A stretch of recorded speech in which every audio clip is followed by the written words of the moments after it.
Chapter 14, in which Sam battles bird instincts. Frightful had completely panicked when Sam reached under her in the thunderous storm. She flew into the drenching rain and gained altitude, ready to strike him with all the force of her speeding body. A powerful gust of wind caught her wings and swept her upriver. Its downdraft pulled her toward the water. She fought wind and rain to get back to the bridge, but the storm was the master. She gave up and dropped into a calm eddy of air behind a bank of willows. Cree, cree, cree! She called from a dead stub. Lightning burned streaks in the sky and thunder cannonaded. Cree! She called once more, then pulled her head down between her shoulders and let the rain run off her body. Through the storm, she listened for 426. She had last seen him swooping down on the man in the cherry picker. Cree! There was no answer from 426. She waited in the willow tree until her fear subsided. It was short lived. In moments, she was quietly listening to the rain slap the leaves around her. After a long time, the deluge stopped. In less than 2 seconds, Frightful was back on the horizontal girder of the bridge. She walked to the wet scrape, turning under her talons so as not to injure the young. Cree! She called. No eyes answered, nor did 426. At recess, Molly and Jose came splashing through big puddles to the bridge. They stood before it, looking up at the webs and graceful bow. The bridge has changed, Molly said. It's dead. Yeah, said Jose. No peregrines. Not even a coat of red paint can make it fun again. The two walked along the bank and watched frogs jump into the river until the bell rang at the end of recess. They started back. Leon Longbridge pulled up beside them. Listen to this, he said, waving a paper. It's from the governor. Read it, please, said Jose. It's addressed to me and the students of Delhi Middle School, he began. Thank you for your many well-written letters concerning the peregrines of Delhi Bridge. I am pleased to inform you that I share your concern. Work will stop on the bridge on Route 28 until the young peregrine falcons are fledged. Although the bridge repair is urgent, our endangered species, once gone, cannot be brought back. Therefore, I have told the head of the Transportation Department of the State of New York to work on Bridge 92 at Gilboa until the little family is on wing. My administration actively protects the environment of New York State, and I'm happy you are in favor of this policy. Sincerely, Governor George Markey. Too late, Molly whispered, tears in her eyes. For lack of understanding, Leon Longbridge said, we've lost 3 beautiful eyases. Can I read the letter? Molly asked. I've made you a copy, Leon said, handing her a paper, and one for you, Jose. After rereading the letter 3 times, Jose folded it and put it in his pocket. We got to catch the poachers, he said.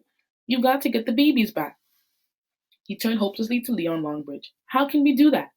The state troopers are looking for them right now, Leon said, and the Department of Motor Vehicles is checking the ownership of all the Chevy pickups. So far, nothing. Molly put the letter in her book without another word. Walked back to school. Molly put the letter in her book and without another word walked back to school. Jose walked silently behind her. Frightful stared into her empty scrape. Restless and upset, she flew to the park, caught a pigeon, and carried it to the cupola of the courthouse. She ate and watched for 426. When she was comfortably full, she carried the remains back to the scrape and tore off an eyes bite. There were no open beaks to fill. She peered at the girder, waiting for the little falcons to thrust up their heads. They did not. She swallowed her food. Frightful did not leave the eyrie. Her mothering instincts were strong. She still felt the presence of her chicks, but as the hours passed and her eyes did not appear, the feeling began to fade. Without her young to inspire her, it would not take many days for the nurturing instinct to die. In the early afternoon, Frightful left the bridge and flew over the town, the river, the mountains, in wider and wider circles. Eventually, she flew over 426, perched on the one hemlock on the one mountain. In seconds, she was beside him. A movement below caught her eye. She tipped her head. Sam had stepped out of the tree. Cree, cree, cree, she called. Frightful, he said joyfully. Where are you? I hear you. He whistled and stepped back. Oh, Frightful, he said when he saw her. I have your little eye. She's right here. Follow me. Sam put Oxy into his soft backpack, shouldered it, and started climbing.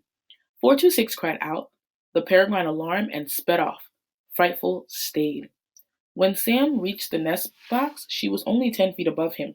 He held up the eyes. Here she is, you must feed her. She's hungry. He placed the downy chick in the box and hurriedly climbed to the ground. Frightful watched him. Sam watched her. There were no hunger cries from Oxy. She was too perplexed by the box. She sat still, waiting for her mother.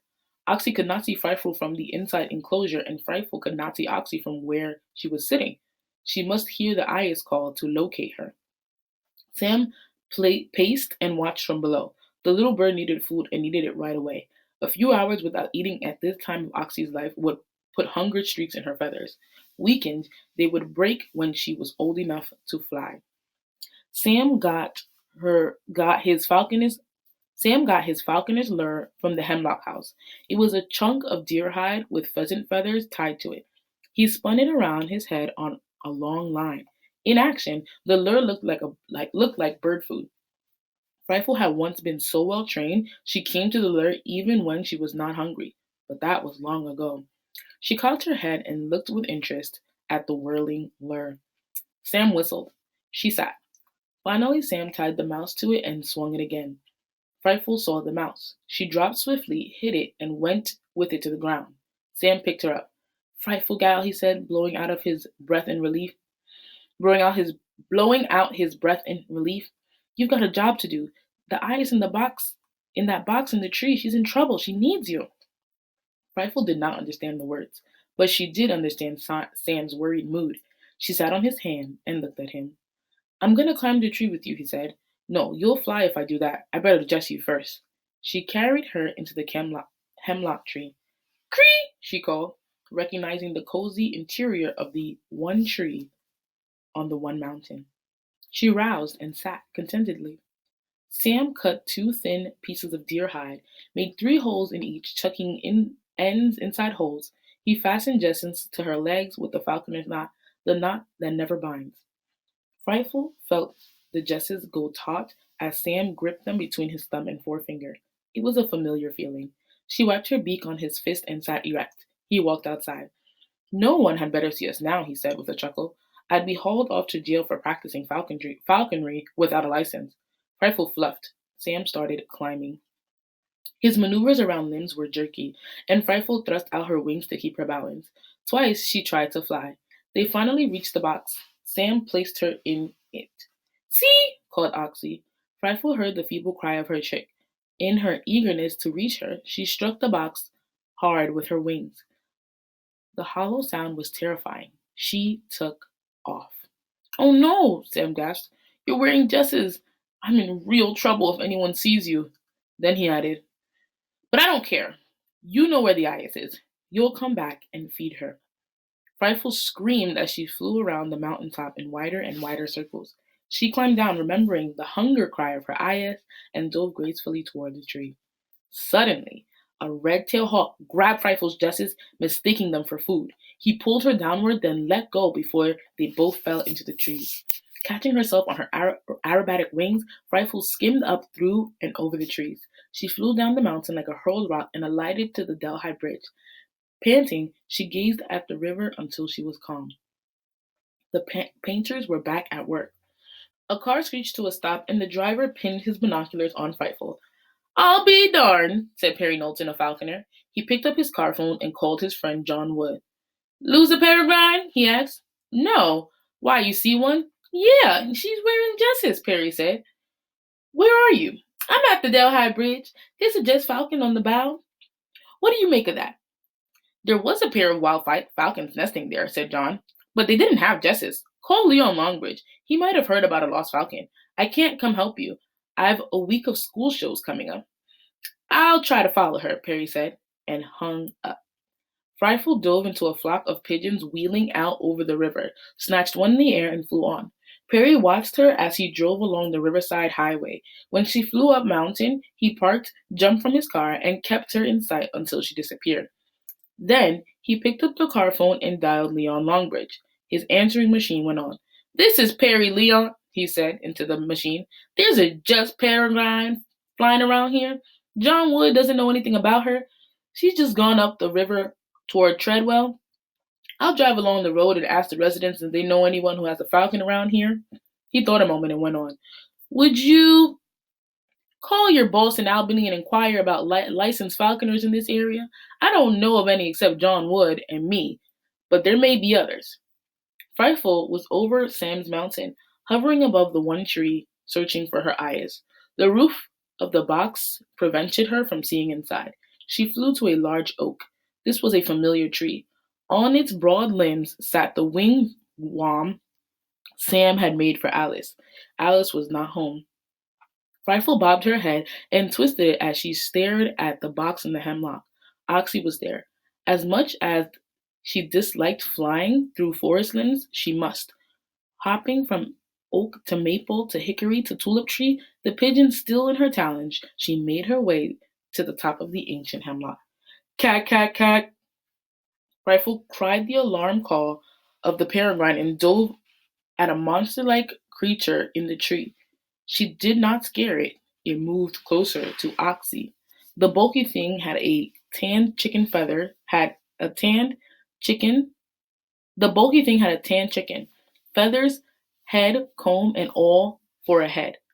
A burlap bag hung down from it. The head moved into the box. In its beak was food. Oxy snatched it and ate. The monster withdrew and returned with more food. Oxy gulped. The ogre disappeared and Oxy came to the edge of the box. She peered down at the strange mother.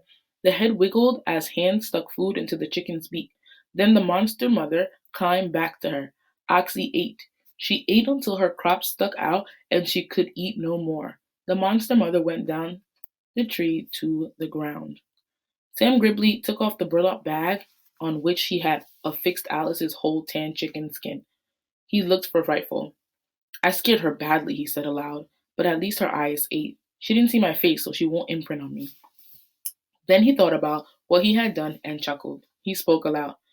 You had better come back and feed her, Frightful, he said, or she'll be imprinted on a monster chicken. Sam drove a stick into the ground and drew a line along its shadow. The shadow would move away from the line as the sun moved. He could tell by the distance it traveled how much time had passed. At this time of year, it would move 3.5 inches each hour. The little ice is good for maybe 3 hours, he said to himself. If Rifle doesn't come by then, I'll have to be a chicken monster again. He grinned and went inside his tree to write in his journal. I think I gave Frightful an awful scare, he wrote. The hours passed. The stick shadow moved 10.5 inches 3 hours. Frightful sat motionless on a tree stub above the west branch of the Delaware. She was still afraid, but at the same time pulled to her chick in one tree. The sun shone on her blue-gray shoulders and gleamed in her large eyes. Her feet gripped the dead limb more and more tightly. She could not relax.